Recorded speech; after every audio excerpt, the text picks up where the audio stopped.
всего Крыма, можно сказать, со всех районов. Мы благодарны им, этим людям. И наше село тоже не сидело сложа руки. Они тоже помогали и материально, и физически. Организовывали здесь хашары. Спасибо им всем.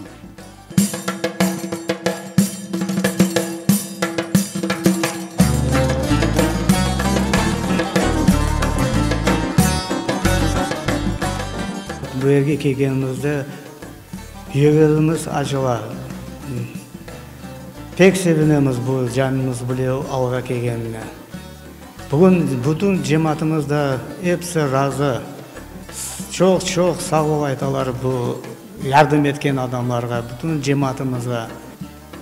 Endi bizlerde bu canımızda açık işimiz kaldı.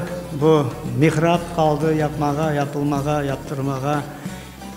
Aytkaным kebek ondan ogune mana prixoshkamiz var, anda pollarını yapmak gerek ve esasen bizge şun katyol almak gerek.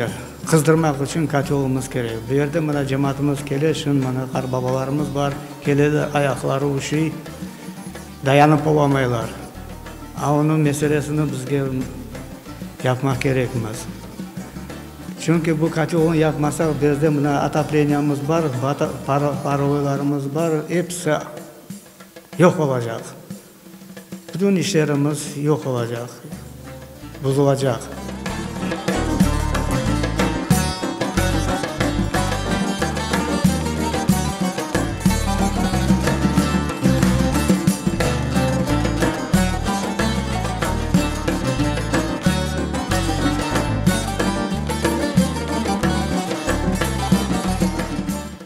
Ну, у нас в планах еще есть, вот в будущем, наверное, уже ближе к весне, построить вот на этом месте небольшой навес. Ну, навес нужен везде для проведения мероприятий.